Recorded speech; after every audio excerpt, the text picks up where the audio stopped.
Episod podcast ini mengandungi kandungan sensitif, budi bicara pendengar dinasihatkan. Anda sedang mendengar Shock Podcast.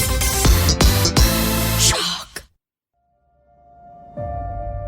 Setiap orang pasti ada kisah yang tak dapat diluahkan. Kisah suka dan duka.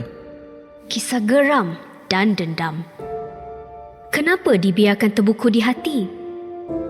Suarakan hati anda di podcast Suara Hati hanya di Shock. Hai, kembali kita ke podcast Suara Hati di SYOK Shock. Episod hari ni not bad. Tapi disclaimer hanya untuk orang yang hati kental. Wah, tak adalah. Bukan cerita hantu, tapi kita cerita pasal racism. So Mada terus bacakan cerita daripada dia letak nama dia Suraya. So dia nak cerita sikit lah tentang mak dia. Yang racist ni mak dia anyway. Alright, cerita dia bermula macam ni. Paling sakit hati kalau yang racist adalah family member sendiri.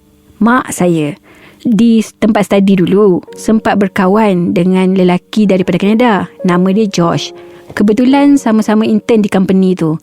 Mak bukan main lagi, suruh ajak si Josh ni datang beraya lah, datang makan kenduri lah. Memang suka nak menayang-nayang. Josh ni okey je sebenarnya. Saya memang suka kawan dengan Josh ni. Cuma biasalah, rasa macam tak berapa nak klik. Sebab kita orang ni selalu tak agree on something. So susah lah kalau you are in a relationship. Bila you dengan partner you susah nak agree on one thing. But me and Josh tak lama. Kita kawan within 2 years je. Then we decide to end the relationship. Yang heartbroken mak saya pula. Banyak kali dia tanya, kenapa kakak? Kenapa clash dengan dia? Why? Itu ini. Saya sampai pening kepala nak jawab. Saya cakap lah, kami tak sesuai mama. Lagipun dia dah nak balik Kanada. Takkan bila dah kahwin esok saya nak duduk Kanada? Tak nak lah. Itu jawapan saya. Tapi mak saya still tak agree. Nak dijadikan cerita, di tempat kerja saya sekarang, saya tengah berkenalan dengan seorang lelaki ni. And still bukan seorang Melayu. Memang saya agak was-was juga nak bagi tahu mak saya. Tapi bila thing dah get serious, saya rasa it's about time untuk saya be honest je dengan mak saya. So saya bawa kawan saya ni bertemu dengan mak saya. Dia Muslim, tapi dia adalah seorang Indian. Abah saya okey je, tapi mak saya lah pula yang meletup. Semualah tak kena. Siap cakap, dah tak ada orang Melayu ke dalam Malaysia ni nak kahwin? Wah, kalau time dengan Josh dulu bukan main lagi. Okey, kena, sepadan. Now, sebab dia Indian ke? Tiba-tiba nak Melayu pula? Penat fikir sebenarnya. Tapi sebab teringatkan mak sendiri, saya diamkan aja. Saya tanya juga kakak saya, macam mana ni nak kahwin tapi macam tak ada restu? Tapi kakak saya nasihatkan supaya kita orang tidak teruskan hubungan ni. Sebab restu ibu bapa tu lagi penting. So sekarang ni saya memang rasa tak happy, rasa susah hati, macam depression pun ada. Macam mana Alright. Okay, alamak, hari ni nak kena jadi Dr. Love ke macam mana ni? So okay, honestly Mada tak boleh nak cakap on behalf of siapa-siapa lah. Tapi apa yang Mada nampak sekarang, mak dia mungkin waktu yang the first relationship tu lah kan, yang dengan Josh from Canada, dia pun cakap mak dia invite Josh tu datang kenduri semua. Mungkin mak dia dah hype sangat dah tau. Dah macam anggap okay, Josh ni part of family. And dah tunjuk-tunjuk dah kat orang. Tiba-tiba tak jadi. So mungkin atas sebab malu itself, mak dia macam rasa terkilan kot. Rasa terkilan bila anak dia tak continue ataupun tak meneruskan hubungan relationship tu dengan Josh tu. Okay, dia pun tadi ada cakap, mak dia cakap kenapa dah tak ada orang Melayu ke dalam Malaysia ni. Okay, ini memang racist statement lah. Tak boleh deny lah. Tapi bila orang marah ni kerana orang cakap benda yang bukan-bukan kan. So I hope mak dia just marah lah. It's not about mak dia being racist. Tapi tak apa, again, I'm not picking side. Apa Mada boleh cakap adalah untuk berkahwin campur ni kan, Mada pun ada kawan yang berkahwin campur. Mada ada kenalan rapat yang berkahwin campur. It's not easy. Okay, memang bukan benda mudah lah. Especially yang kahwin dengan Mak Saleh ke, tak kisahlah, dengan Chinese ke, dengan Indian ke, it's not an easy benda lah. Sebab it's melibatkan banyak benda. Salah satu yang paling higher ni is agama lah. Especially kita orang Islam, kita tak boleh convert, betul tak? So orang yang bukan Islam yang kena convert masuk Islam. So for us okay lah. Untuk family dia macam mana?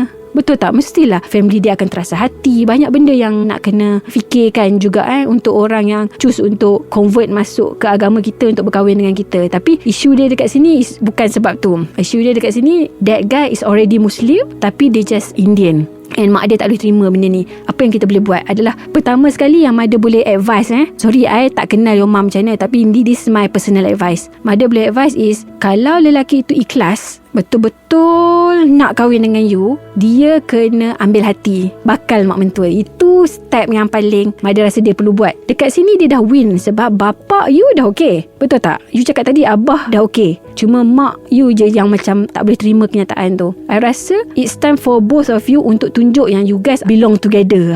It's not despite of whatever race, apa benda semua, tapi you guys are belong with each other. So kena tunjuk benda tu. And that guy pun kena pandai ambil hati mak you lah. Mungkin dekat sini kita kata macam tak ada istilah meet halfway dah. Memang laki tu kena go all the way lah. All the way untuk sampai ke hati mak you. Sebab betul apa yang kakak you cakap, kena restu ibu bapa. Okay? Sebab satu perkahwinan yang tak ada restu ibu bapa adalah perkahwinan yang macam hilang seri, permulaan langkah yang salah lah. Sebab doa mak bapak tu, dia akan memudahkan kita punya journey kita dalam perkahwinan nanti.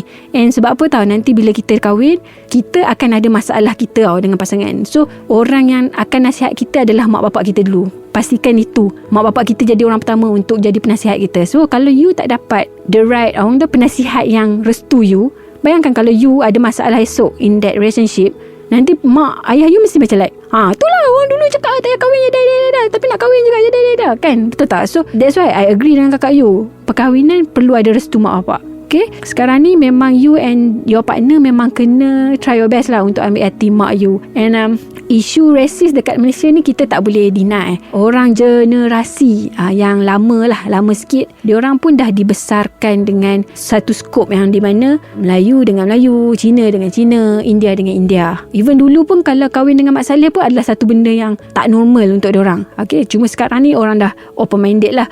But again, generasi dulu memang agak susah lah untuk terima benda tu. Tapi kita, the younger generation ni, kita dah okay as long as kita ada one mindset yang sama lah, which is kita nak happy dalam kita punya relationship tu kan. And I think benda tu you kena educate your mom slowly. Jangan paksa lah, jangan keruhkan lagi keadaan, jangan make it more harder for her to accept your partner. And I rasa apa yang you boleh buat next step is, your mom mesti ada benda yang dia suka kan. Contohnya macam maybe kalau dia suka pergi makan-makan ke apa, bawa lah keluar your mom pergi makan and meet with the partner. I tak tahulah, mungkin cara tu salah, tapi bagi I, orang yang ikhlas, betul-betul ikhlas dengan you, dia akan willing to do anything lah. And your mom pun, to be honest, I tak rasa your mom racist. It's just maybe dia macam I cakap tadi lah, dia dah show off Josh tu kat semua orang. Tiba-tiba you tak jadi kahwin dengan Josh tu, mungkin dia ketekilan. Tapi let's say if you guys dekat luar sana ada parent yang racist, educate them. Itu yang paling penting. Educate your parents. Sebab kadang-kadang mak ayah you, dia pun berkawan-kawan pun dengan orang-orang yang racist. Dalam group of friend dia pun memang orang-orang yang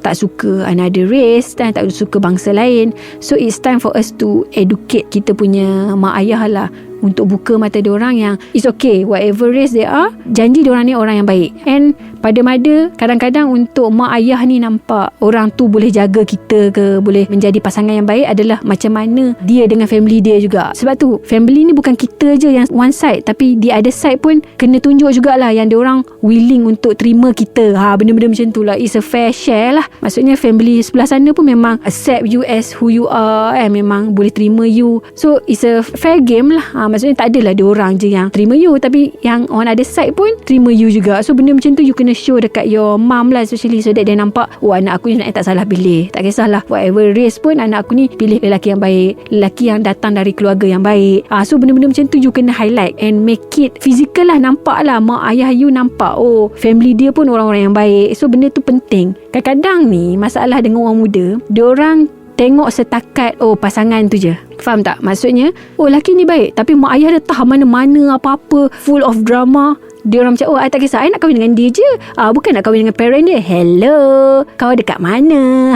Sebenarnya tak adik-adik sekalian, tak. Kalau you kahwin dengan sesiapa pun, tak kisahlah, Melayu, Cina, India, kaya, miskin, tak kisahlah. You bukan kahwin dengan dia saja, you kahwin dengan the whole family at the back. Sebab apa? Sebab itulah bila you kahwin dengan seseorang, pasangan yang you pilih, make sure dia pun tak ada family drama dekat belakang. Kalau you pun ada family drama, dia pun ada family drama, you guys sangat-sangat susah percentage untuk korang bahagia sebagai suami isteri tu susah. Trust me, pilih pasangan bukan setakat pilih dia, tapi tengoklah siapa di belakang dia. Siapa mak ayah dia, siapa adik-beradik dia.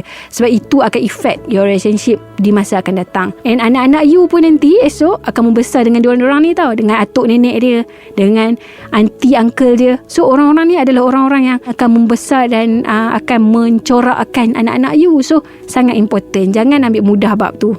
Ni jadi cerita resis ke cerita kahwin pula ni. Tapi apa yang Mada nak cakap adalah, kalau family that guy sangat supportive, very open minded, memang terima you seadanya, I think you should not be worried. You just make sure your mom dapat info yang cukup tentang pasangan you. I rasa mak you tu just baru dapat brief info. Oh, Indian Muslim. Sudah, dia dapat yang tu je. Dia tak dapat info-info lain. So keep on educate your mom, share the good vibe dengan dia, so that dia nampak yang you tak salah pilih orang.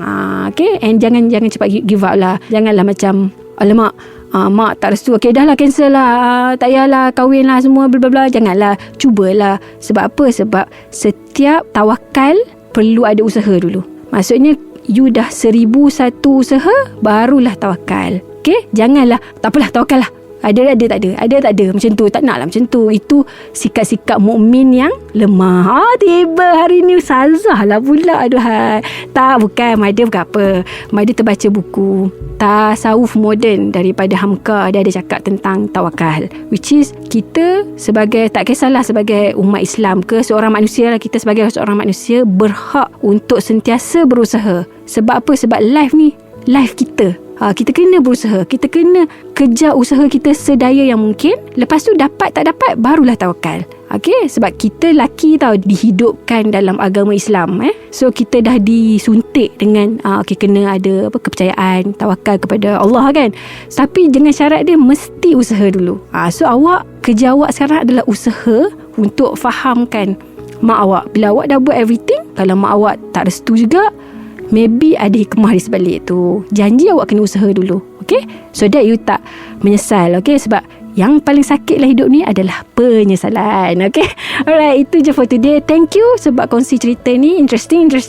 Alright, so that's all. And sedikit pesanan kepada yang racist dekat luar sana. Anda adalah seorang yang merugikan sebab mengenali dan menyintai bangsa lain adalah satu keindahan yang orang resis tak akan pernah fahami. Right? Okay. Itu thank you for today sebab mendengar. Terus hantarkan cerita anda untuk kita jadikan iktibar, jadikan pengajaran. And also cerita yang menarik ni Mada harap dapat memberi sedikit ilmu lah untuk korang-korang yang mendengar ni. Thank you again. Jumpa lagi di episod akan datang di Podcast Suara Hati di SYOK Shock.